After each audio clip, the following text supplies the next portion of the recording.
السلام علیکم ورحمۃ اللہ تعالی وبرکاتہ۔ نحمدہ ونصلی ونسلم علی رسولہ الکریم، اما بعد فاعوذ باللہ من الشیطان الرجیم، بسم اللہ الرحمن الرحیم۔ ان اللہ وملائکتہ یصلون علی النبی یا ایہا الذین آمنوا صلوا علیہ وسلموا تسلیما۔ اللہم صلی علی سیدنا ومولانا محمد معدن الجود والکرم وآلہ الکرام وابنہ الکریم وبارک وسلم صلاۃ وسلاما علیک یا رسول اللہ صلی اللہ تعالی علیہ وسلم۔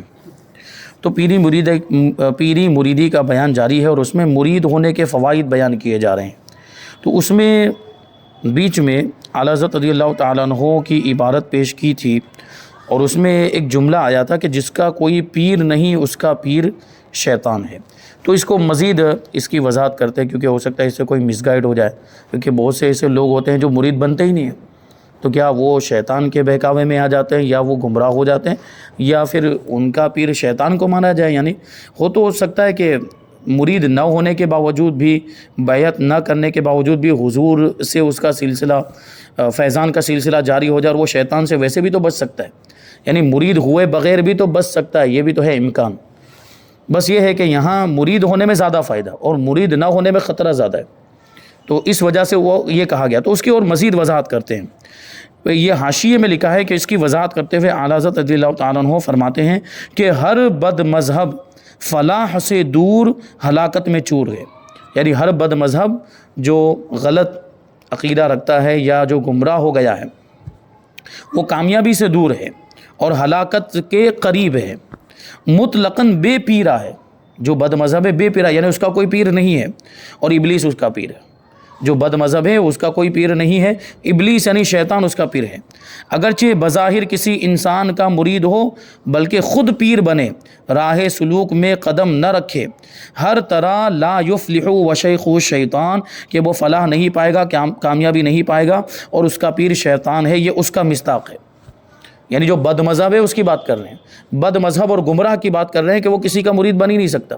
وہ اگر کسی کا مرید بن بھی جائے تو جب تک بد مذہبی پر قائم ہے، وہ اپنی گمراہیت پر قائم ہے، وہ مرید بنا ہی نہیں ہے، اس کا کوئی پیر ہے ہی نہیں۔ اگرچہ خود پیر بنتا ہو، اگرچہ خود اپنے آپ کے پیر ہونے کا دعویٰ کرتا ہو، لیکن ہو بد مذہب، عقیدہ صحیح نہیں ہے اس کا، یا ہو گمراہ، تو ایسی صورت میں وہ پیر ہے ہی نہیں۔ وہ اگرچہ دعویٰ کرتا رہے، وہ اس کا مصداق ہے، جو یہ قول کہا جاتا ہے کہ وہ کامیاب نہیں ہو سکتا، بلکہ اس کا پیر شیطان ہے۔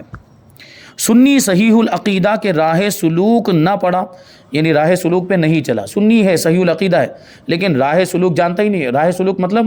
وہ راستہ جس راستے کے ذریعے اللہ تک پہنچا جائے، اس کو راہ سلوک کہتے ہیں۔ تو اگرچہ سنی صحیح العقیدہ ہے، لیکن راہ سلوک کو نہیں جانتا، راہ سلوک پر ابھی وہ آیا بھی نہیں ہے، اس پر چلنا اس نے شروع بھی نہیں کیا۔ اگر فسق کرے، یعنی گناہ کے کام کرے، بڑے بڑے گناہ کے کام کرے، وہ فلاح پر نہیں، یعنی وہ کامیابی پر نہیں، اس کو کامیاب نہیں کہا جا سکتا۔ سنی صحیح العقیدہ ہے لیکن گنہگار ہے، بہت بڑا گنہگار، تو گنہگار ہونے کی وجہ سے، فاسق ہونے کی وجہ سے ہم اس کو کامیاب کیسے کہہ سکتے ہیں؟ وہ فلاح پر نہیں ہے، مگر پھر بھی نہ بے پیرا ہے، نہ اس کا پیر شیطان ہے۔ یعنی اگرچہ وہ گنہگار ہونے کی وجہ سے اس کو ہم کامیاب نہیں کہہ سکتے، لیکن اگر کسی کا مرید بن گیا تو اس کو بے پیرا نہیں کہہ سکتے، اور اس کے پیر یوں بھی نہیں کہا جا سکتا کہ اس کا پیر شیطان ہے، کہ اگرچہ وہ فاسق ہے، گنہگار ہے، لیکن سنی صحیح العقیدہ ہے۔ اس وجہ سے اگر وہ اس کی نسبت کسی کامل پیر سے ہو جاتی ہے تو پھر وہی اس کا پیر ہے، اور ایسی صورت میں اب اس کو بے پیرا نہیں کہا جائے گا، اور یہ بھی نہیں کہا جائے گا کہ اس کا پیر شیطان ہے، بلکہ جو پیر کامل ہے اسی کو اس کا پیر کہا جائے گا، اور اس سے کہیں نہ کہیں فیض کا سلسلہ جاری ہوگا۔ بلکہ جس شیخ جامع شرائط کا مرید ہو وہ اس کا مرید ہے، ورنہ مرشد عام کا، دیکھیں یہ بات بہت پیاری بتا رہے ہیں، اس کو آگے دیکھیں گے آپ، کہ اگر وہ سنی صحیح العقیدہ ہے تو اگرچہ گنہگار ہے، سنی صحیح العقیدہ اگرچہ بڑے بڑے گناہ کرتا ہے لیکن ایمان سلامت ہے، اس کا دل میں عشق رسول ہے، تو جس پیر کے ہاتھ میں اس نے ہاتھ دے دیا ہے اور وہ پیر جامع شرائط ہے، ابھی وہ شرائط کیا ہے وہ انشاءاللہ بیان کریں گے کہ پیر کے اندر کتنی شرطیں ہونی چاہیے، کون ایسا شخص ہے جو پیر بننے کے لائق ہے، جس کے اندر شرطیں پائی جائیں، یہ 4 شرطیں ابھی بیان کریں گے، 4 شرطیں پائی جائیں وہ پیر بننے کے لائق ہے، اور جس کے اندر ایک بھی شرط ان 4 شرطوں میں سے نہیں پائی جاتی وہ پیر بننے کے لائق نہیں ہے، تو ایسے کسی کو پیر بنایا ہے تو اب اسی کو اس کا پیر کہا جائے گا۔ لیکن اگر سنی صحیح العقیدہ ہے، فاسق ہے اگرچہ لیکن سنی صحیح العقیدہ، ایمان سلامت ہے اور دل میں عشق رسول ہے، تو اب اس کا مرشد کس کو مانا گیا؟ اس کا مرشد بد مذہب کا پیر تو شیطان ہے، یہ بات آ گئی کہ بد مذہب اور گمراہ اگر کوئی تو اس کا پیر شیطان، لیکن سنی صحیح العقیدہ عاشق رسول ہے تو ہم اس کے بارے میں یہ نہیں کہہ سکتے کہ اس کا پیر شیطان ہے، اگرچہ وہ ظاہری طور پر کسی پیر کامل کا مرید ابھی تک نہیں بنا لیکن ہے سنی صحیح العقیدہ عاشق رسول، تو وہ مرید ہے مرشد عام کا۔ اب مرشد عام کون ہے بتاتے ہیں، یعنی کلام اللہ، کلام الرسول اور کلام ائمہ شریعت و طریقت اور کلام علماء دین اہل رشد و ہدایت ہے۔ یعنی کیا مطلب ہوا کہ اسی سلسلہ صحیحہ پر عوام کا ہادی کلام علماء، علماء کا رہنما کلام ائمہ کا مرشد کلام رسول، رسول کا پیشوا کلام اللہ جل وعلا وصلی اللہ علیہ وسلم۔ یعنی کیا مطلب ہوا کہ اگرچہ وہ ظاہری طور پر کسی کے ہاتھ میں ہاتھ دے کر مرید نہیں بنا لیکن پھر بھی وہ سنی صحیح العقیدہ ہے، وہ عاشق رسول ہے، تو اب اس کا جو پیر و مرشد ہے وہ عام، یعنی حضور پاک صلی اللہ علیہ وسلم اس کے پیر ہے، سیدھی بات، حضور پاک صلی اللہ علیہ وسلم اس کے پیر ہیں اور حضور تک اس کا سلسلہ پہنچ بھی رہا ہے۔ وہ کیسے پہنچ رہا ہے؟ وہ اس طرح پہنچے گا کہ وہ عام آدمی ہے، وہ عام آدمی ہے تو اس کے ہادی اور رہنما علماء ہوئے، یعنی علماء کی ظاہر سی بات سنی صحیح العقیدہ ہے، اگرچہ وہ فاسق گنہگار لیکن علماء کے ساتھ اگر اٹھتا بیٹھتا ہے تو علماء کا کلام اور علماء کی بات چیت، علماء کی گفتگو اس کے لیے ہادی اور رہنما ہوئی، یعنی علماء کی گفتگو اس کی مرشد بن گئی، اس کا پیر بن گئی، اگرچہ اس نے مرید بنا نہیں ہے، اگرچہ یہ وہ والا مرید اور یہ وہ والا مرشد اس کو ہم نہیں کہہ سکتے، لیکن یہ خود بخود اس کا رہنما بن گیا، علماء کا کلام، علماء کی گفتگو خود بخود اس کا رہنما بن گیا، اور علماء کا رہنما ائمہ کا کلام ہے، جو ائمہ دین ہیں، جو علماء کی رہنمائی، جو فقہائے کرام جن کی باتیں علماء دوسروں تک پہنچاتے ہیں۔ علماء کا کام یہی ہوتا ہے کہ بزرگان دین نے جو کچھ کتابوں میں لکھا، بزرگان دین نے جو کچھ بیان کیا، یعنی گزشتہ بڑے علماء نے اور محدثین اور فقہاء نے اور مجتہدین نے جو بیان کیا وہ دوسروں تک پہنچاتے ہیں، اپنے بعد والوں تک پہنچاتے ہیں۔ تو ائمہ کا کلام یہ علماء کا رہنما ہوا، اور اب ائمہ کا رہنما کون ہے؟ تو ائمہ کا رہنما جو امام بڑے بڑے علماء جو گزرے ہیں ان کا رہنما ہے رسول اللہ کا کلام، کیونکہ انہوں نے کہاں سے رہنمائی حاصل کی؟ اماموں نے کہاں سے رہنمائی حاصل کی؟ حضور کی حدیثوں سے، اور رسول پاک صلی اللہ علیہ وسلم کا پیشوا یہ کلام اللہ ہے، یعنی حضور پاک صلی اللہ علیہ وسلم کا رہنما اللہ کا کلام، تو اس طرح سلسلہ پھر حضور تک پہنچ جاتا ہے۔ تو سنی صحیح العقیدہ عاشق رسول ہو تو اس کو بے پیرا نہیں کہہ سکتے ہیں، اور اس کے بارے میں یہ نہیں کہہ سکتے کہ اس کا پیر شیطان ہے۔ ہاں یہ بات بد مذہب اور گمراہ کے بارے میں کہی جا سکتی ہے کہ اس کا پیر شیطان، تبھی تو وہ گمراہ ہوا ہے، تبھی تو وہ بد مذہب ہو گیا۔ لیکن بہرحال اگر سنی صحیح العقیدہ ہے تو اس کو کسی نہ کسی پیر کے ہاتھ میں ہاتھ دے کر مرید بننا چاہیے، کیونکہ یہی طریقہ بزرگان دین سے چلا آ رہا ہے۔ تو فوائد بیان کیے، اس میں سے ایک اور بات بتائیں گے کہ بیعت ہونے کے فوائد میں سے یہ بھی ہے کہ یہ پیران اعظام یا ان سلسلوں کے اکابرین اور بانیان اپنے مریدین اور متعلقین سے کسی بھی وقت غافل نہیں رہتے۔ یہ پیران کاملین کی بات چل رہی ہے، جو کامل پیر ہوتے ہیں، جو روحانی اعتبار سے بڑا مرتبہ رکھتے ہیں۔ تو یہ جو پیران اعظام یا ان کے سلسلوں کا، اچھا مان لیتے ہیں کہ ابھی جن کے ہاتھ میں ہم ہاتھ دے کر مرید بنے ہیں، ابھی فی الحال جو موجود ہیں ہمارے پیر صاحب مثال کے طور پر، تو شرطیں سب پائی جا رہی ہے، جو چاروں شرطیں وہ پائی جا رہی ہے، لیکن روحانیت میں وہ مقام نہیں ہے۔ ہو سکتا ہے، امکان ہے کہ روحانیت میں ان کا اتنا بڑا مرتبہ نہیں ہے کہ وہ پیر جو ہے مرید کے دلوں کی راز پر جو ہے وہ آگاہ ہو جائے اور دل کے خیالات بھی پتہ چل جائیں۔ ہو سکتا ہے ابھی تک وہ اتنے مرتبے پر نہیں پہنچوں، لیکن ان کے سلسلے میں آگے چل کر آپ دیکھیں تو بڑے بڑے بزرگان دین، اور اکثر تو ہوتا ہی ہے جتنے بھی جو صحیح سلاسل ہیں ان میں آپ تھوڑا سا آگے چل کر دیکھیں گے تو بڑے بڑے اولیاء کرام ہیں۔ تو میں نے پہلے بھی عرض کیا، جو امام فخر الدین رازی کا جو واقعہ بیان کیا کہ امام فخر الدین رازی پریشان ہو رہے تھے، لیکن ان کے پیر و مرشد نے آ کر ان کی رہنمائی کی سکرات کے وقت، اور فرمایا کہ اے فخر الدین تم یہ کیوں نہیں کہہ دیتے کہ میں نے بغیر دلیل کے اللہ کو ایک مانا؟ تو دیکھیں وہ پیر ان کے جو تھے وہ بڑے پاورفل تھے، تو ہم کچھ نہیں ہیں، اور ہو سکتا ہے ہمارے پیر میں، الحمدللہ ہم تو مانتے ہیں کہ ہمارے پیر بھی بڑے پاورفل ہیں، لیکن کبھی ایسا ہو سکتا ہے کہ کسی کا پیر ایسا جامع شرائط ہے، شرطیں پائی جا رہی لیکن روحانی اعتبار سے اتنا بلند مرتبہ نہیں ہے، لیکن ان کے پیر کو دیکھیں تو بڑے پاورفل، اور ان سے اوپر دیکھیں تو اور پاورفل، پھر دیکھتے چلے جائیں تو اور زیادہ یعنی بڑے بڑے بزرگ اور بڑے بڑے اولیاء کرام پھر سلسلے میں آپ کو آگے تک ملیں گے، یہاں تک کہ غوث پاک تو اولیاء کے سردار ہیں، کہ صحابہ اور تابعین کے بعد سب سے بڑا مرتبہ تو غوث پاک کا ہے، یہ شان ہے غوث پاک رضی اللہ تعالیٰ عنہ کی۔ تو تقریباً سارے سلاسل غوث پاک رضی اللہ تعالیٰ عنہ سے جا کر ملتے ہیں، یعنی سارے سلسلوں کو فیض حاصل ہوا ہے اس بارگاہ کا۔ وہ جو شعر پڑھتے ہیں، مزرع چشت و بخارا عراق و اجمیر، مزرع چشت و بخارا عراق و اجمیر، کون سی کشت پہ برسا نہیں جھالا تیرا۔ غوث پاک کی شان میں اعلیٰ حضرت نے یہ شعر کہا کہ مزرع چشت و بخارا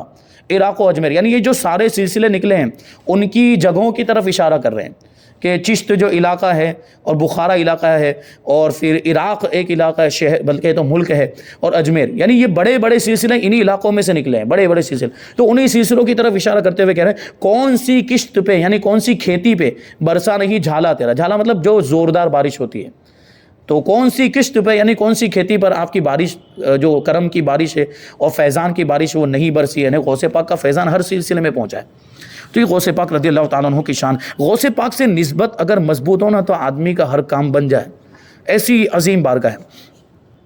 تو فرماتے ہیں کہ یہ جو بزرگان دین ہے، اگر پیر کامل ہوگا تو یا تو خود پیر ہی مرید پر نظر رکھے گا، یا اگر وہ اس درجے پر فائز نہیں ہے تو اس کے اوپر والے جو بزرگ ہیں، اس سلسلے کے جو اکابرین ہیں یا اس سلسلے کے وہ بانیان ہیں، جنہوں نے اس سلسلے کی بنیاد رکھی ہے، وہ اپنے مریدین سے یا اپنے متعلقین سے، اپنے چاہنے والوں سے کبھی غافل نہیں ہوتے، کسی بھی وقت غافل نہیں، یعنی ہمیشہ نظر رکھتے ہیں کہ میرا مرید کس حال میں ہے، میرا چاہنے والا کس حال میں ہے۔ غوث پاک نے تو کیا فرما دیا کہ میں مشرق میں ہوں، میرا مرید مغرب میں ہو، اور اس کا سطر کھل جائے تو میں یہاں سے اس کے سطر کو ڈھانپ دوں گا، یہ غوث پاک کی شان ہے۔ تو مریدوں کا ایسا خیال، غوث پاک نے تو یہاں تک فرما دیا کہ میرے مرید کو ڈرنے کی ضرورت نہیں ہے کہ میں اس کو جنت میں لے کر جاؤں گا، ایمان کی سلامتی ہو تو دیکھیں، اور مشکل مقام پر ان کی مدد بھی فرماتے ہیں، بزرگان دین سلسلے کے بانیان اور سلسلے کے اکابرین مریدین کی مدد بھی کرتے ہیں۔ چنانچہ حضرت سیدنا امام عبد الوہاب شعرانی رحمۃ اللہ تعالی علیہ فرماتے ہیں، بے شک سب ائمہ اور اولیاء اور علماء ربانیین، ائمہ یعنی وہی امام جو سلاسل کے جو اکابر بزرگان دین اور اولیاء کرام، اور علماء ربانیین سے مراد کیا ہے کہ جن کا تعلق اللہ تبارک و تعالیٰ سے بڑا مضبوط ہے اور اللہ تبارک و تعالیٰ کی بارگاہ سے فیض حاصل کرتے ہیں، یعنی اللہ کی معرفت ان کو حاصل ہو چکی ہے، تو ان کو علماء ربانیین کہیں گے۔ اور مشائخ کرام رحمہم اللہ اپنے پیروکاروں اور مریدوں کی شفاعت کرتے ہیں، یعنی علماء ائمہ، علماء ربانیین اور اولیاء اعظام اور مشائخ کرام اپنے پیروکاروں یعنی اپنے متبعین، پیروی کرنے والوں کی اور مریدوں کی شفاعت کرتے ہیں۔ جب ان کے مرید کی روح نکلتی ہے، جب منکر نکیر اس سے قبر میں سوال کرتے ہیں، جب حشر میں ان کا نامہ اعمال کھلتا ہے، جب اس سے حساب لیا جاتا ہے، جب اس کے اعمال تولے جاتے ہیں، اور جب وہ پل صراط پر چلتا ہے، تو ان تمام مراحل میں وہ اس کی نگہبانی کرتے ہیں، یعنی اس کو بچاتے ہیں، اس کی رہنمائی کرتے ہیں۔ ایسے جواب دو جیسے قبر میں، ایسے جواب دو جیسے ابھی رہنمائی، وہ امام فخر الدین رازی والے واقعے میں کیسے پیر نے رہنمائی کی کہ یہ جواب دے دو، تو قبر میں بھی رہنمائی کریں گے جو پیران اعظام، اور ہر موڑ پر، چاہے پھر منکر نکیر کے سوالات حشر میں نامہ عمل کا پیش کیا جانا، یا حساب و کتاب اعمال کے تولے جانے، یا پل صراط، یہ ہر مرحلے میں کوئی بھی موقع ہو، یہ مرشدان گرامی کام آتے ہیں، اور کسی بھی جگہ وہ اس سے غافل نہیں ہوتے، یعنی مرید سے غافل نہیں ہوتے۔ تو یہ پیر بننے کا بہت بڑا فائدہ ہے۔ آگے ہے کہ مرید ہونے کا مقصد کیا ہے، تو اسی کے تعلق سے سوال ہے کہ مرید ہونے کا اصل مقصد بھی ارشاد فرما دیجئے۔ جواب، مرید ہونے کا اصل مقصد یہ ہے کہ انسان مرشد کامل کی رہنمائی اور باطنی توجہ کی برکت سے سیدھے راستے پر چل کر اپنی زندگی شریعت و سنت کے مطابق گزار سکے۔ یہ مرشد تو کرواتا بھی ہے، جو صحیح مرشد ہوگا، جو پیر کامل، جو جامع شرائط پیر ہوگا، وہ تو یہی کرواتا ہے کہ وہ اس کے باطن پر توجہ ڈالتا ہے، اور مرشد رہنمائی کرتا ہے مرید کی، اس کو گناہوں سے بچاتا ہے اور اسے نیک کام کرواتا ہے، اچھے کام کرواتا ہے، تو وہ شریعت کی پابندی کروائے گا، سنت کی پابندی کروائے گا، جو پیر کامل ہوگا وہ یہ کروائے گا۔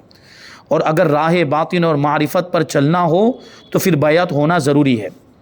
یعنی اگر شریعت، تو دیکھیے شریعت پر عمل کرنا بغیر مرید ہوئے بھی ممکن ہے، آپ مرید نہیں پھر بھی آپ شریعت پر عمل کر سکتے ہیں، لیکن راہ طریقت میں آپ اگر داخل ہونا چاہتے ہیں، طریقت کے راستے پر اگر چلنا چاہتے ہیں تو پھر مرید ہونا ضروری ہے، کیونکہ اگر مرید نہیں تو پھر فیضان کا سلسلہ ہی جاری نہیں، تو طریقت کے راستے پر کیسے آگے بڑھ پائیں گے؟ وہاں آگے بڑھنے کے لیے اور اس میں منزل تک پہنچنے کے لیے وہاں مرید ہونا ضروری، کسی پیر کامل کے ہاتھ میں ہاتھ دینا ضروری۔ اور یہ بزرگان دین کی زندگی میں ہمیں ملتا ہے، اولیاء کرام کی زندگی میں ہمیں ملتا ہے کہ پہلے انہوں نے شریعت کا علم حاصل کیا، باقاعدہ مدرسوں میں گئے، بڑے بڑے اولیاء کرام کی زندگی دیکھ لیں آپ، باقاعدہ دارالعلوم میں گئے اور داخلہ لیا، وہاں پہ بڑے بڑے علماء اساتذہ کی بارگاہ میں رہ کر یہ کتابوں کا علم حاصل کیا، شریعت کا علم حاصل کیا، پھر روحانی علم حاصل کرنے کے لیے یعنی طریقت کا علم حاصل کرنے کے لیے پیر کامل کی بارگاہ میں حاضر ہوئے۔ تو یہ دیکھیں اس انداز میں یہ ترتیب بھی ہے، یعنی آپ یہ سوچیں کہ پھر ڈائریکٹ ہم طریقت کا علم، تو وہ بھی نہیں ہو سکتا، شریعت کے بغیر طریقت کا کوئی وجود نہیں ہے، پہلے شریعت کا علم حاصل کرنا ضروری ہے، تبھی آپ طریقت کے راستے پر گامزن ہو سکتے ہیں، ورنہ بیکار ہے، گمراہ بھی ہو جائیں گے۔ اگر یہ ڈائریکٹ وہاں چلے گئے، طریقت کی طرف چلے گئے اور شریعت کو چھوڑ دیا تو آدمی گمراہ بھی ہو سکتا ہے۔ اور اس طرح کے بہت سارے معاملات ہیں جو صرف طریقت کرتے ہیں معاذ اللہ، اور شریعت کا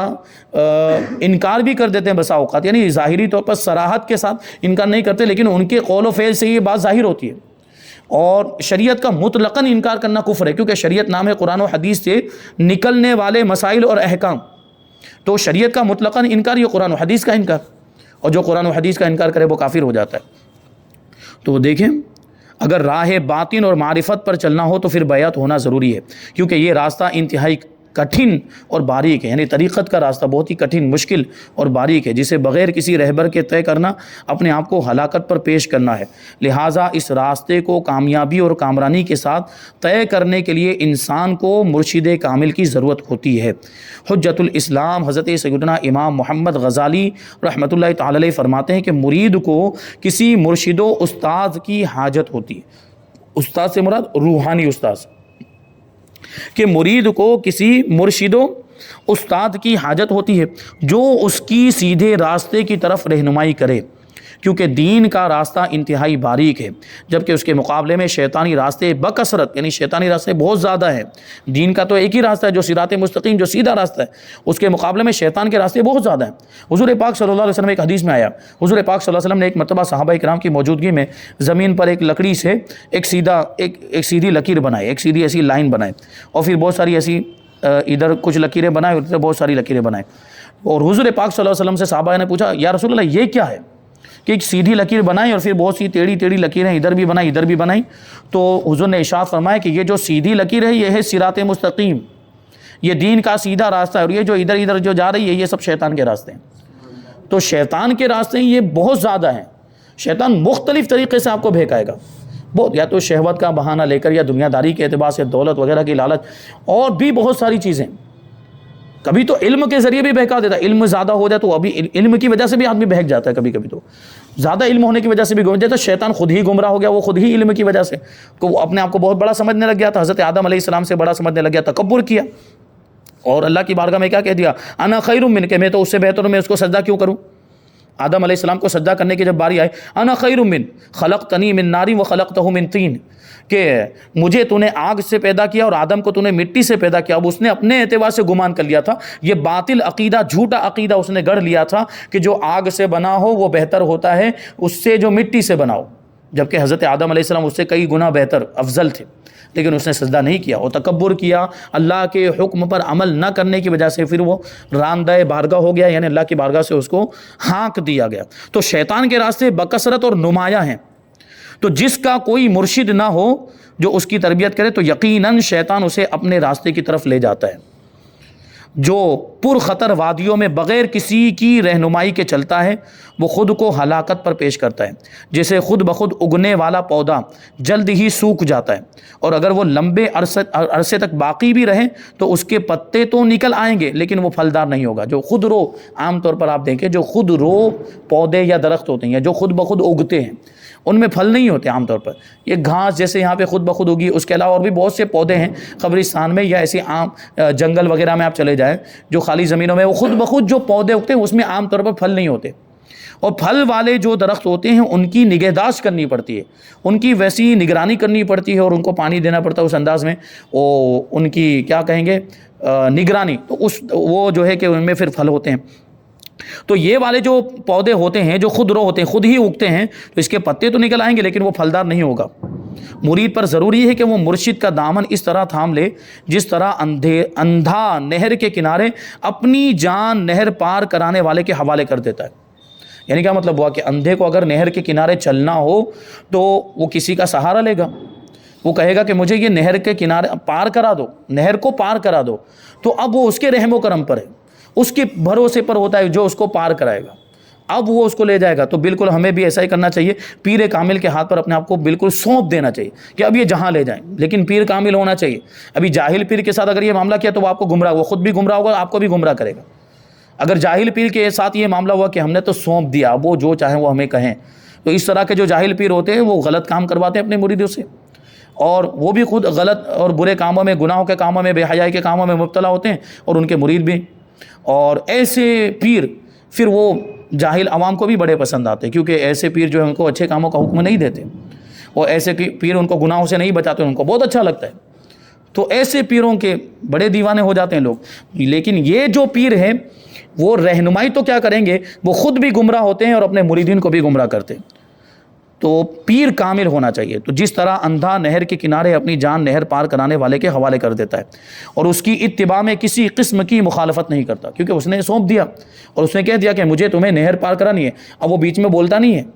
کہ تم کہاں لے جا رہے ہو، نہر پار صحیح کرا پاؤ گے کہ بھی نہیں کر، وہ اعتراض نہیں کرا، اب سونپ دیا، اب اس پر پورا اعتماد اور بھروسہ کر لیا کہ اب یہ مجھے پار کرائے گا۔ تو اسی طرح پیر کے ہاتھ میں ہم نے ہاتھ دے دیا، یعنی اپنے آپ کو ہم نے پیر کو سپرد کر دیا، اب وہ پیر ہمیں منزل مقصود تک پہنچائے گا، یعنی جنت تک پہنچائے گا، یہ ہمیں یقین رکھنا چاہیے۔ تو وہ پیر پھر ایسی رہنمائی بھی کرتا ہے کہ وہ رہنمائی ہمیں جنت تک پہنچاتی ہے۔ وہی پیر پھر جو پیر کامل ہوگا پھر ہمیں گناہوں سے بھی بچائے گا، جو پیر کامل ہوگا پھر وہ ہمارے اندر نیکیوں کا جذبہ بھی پیدا کرے گا، اور پھر ہم جب گناہوں سے بچیں گے اور زیادہ سے زیادہ نیک کام کریں گے تو خود بخود جنت کے حقدار ہو جائیں گے۔ لیکن یہ پیر کی رہنمائی میں ہوا، پیر نے ہماری رہنمائی کی تو یہ معاملات ہوئے۔ تو دیکھیے وہ جو اندھا ہوتا ہے وہ اس کی اتباع میں کسی قسم کی مخالفت نہیں کرتا اور نہ ہی اس کو چھوڑتا ہے، کیونکہ اگر اس کو بیچ میں چھوڑ بھی دیا تب بھی وہ ڈوب جائے گا، اور اگر بیچ میں زیادہ سوال بھی کیے اور ہو سکتا ہے وہ ناراض ہو گیا اور اس کو چھوڑ کے چلا گیا تب بھی مسئلہ گڑبڑ ہو جائے گا، تو وہ اس کو چھوڑتا بھی نہیں۔ تو اس کا مطلب کیا ہوا کہ پیر کامل کے ہاتھ میں ہم نے ہاتھ دے دیا، اپنے آپ کو سونپ دیا، تو اب ہم اسی پر بھروسہ کریں، اسی پر اعتماد کریں کہ وہی ہمیں منزل مقصود تک پہنچائے گا، اور اس کو چھوڑے بھی نہ، اس کے دامن کو تھامے رکھیں، تو وہی ہمیں دنیا میں بھی کام آئے گا اور پھر آخرت میں بھی کام آئے گا وہ پیر۔ تو یہ دیکھیں پیر اور مرید، یعنی مرید ہونے کے یہ فائدے۔ اب وہ جو بات بار بار آ رہی ہے کہ پیر کے اندر کتنی شرطیں ہونی چاہیے، وہ 4 شرطیں ہیں، انشاءاللہ وہ چاروں شرطیں آگے بیان کریں گے۔ پھر اور مرید ہونے کے مختلف طریقے، کہ خط کے ذریعے، ٹیلی فون کے ذریعے مرید ہو سکتے ہیں کہ نہیں ہو سکتے ہیں، اگر پہلے سے کوئی مرید بنا ہوا ہے تو کسی دوسرے پیر کا مرید بن سکتا ہے کہ نہیں، یا اسی پیر سے دوبارہ مرید ہو سکتا ہے کہ نہیں، یہ کچھ بہت ضروری چیزیں ہیں، انشاءاللہ اس کو آئندہ درس میں شامل کریں گے۔ اللہ تبارک و تعالیٰ کی بارگاہ میں دعا ہے کہ جو کچھ بھی بیان ہوا اس پر ہم سب کو عمل کرنے کی توفیق عطا فرمائے۔ وما علینا الا البلاغ۔ السلام علیکم۔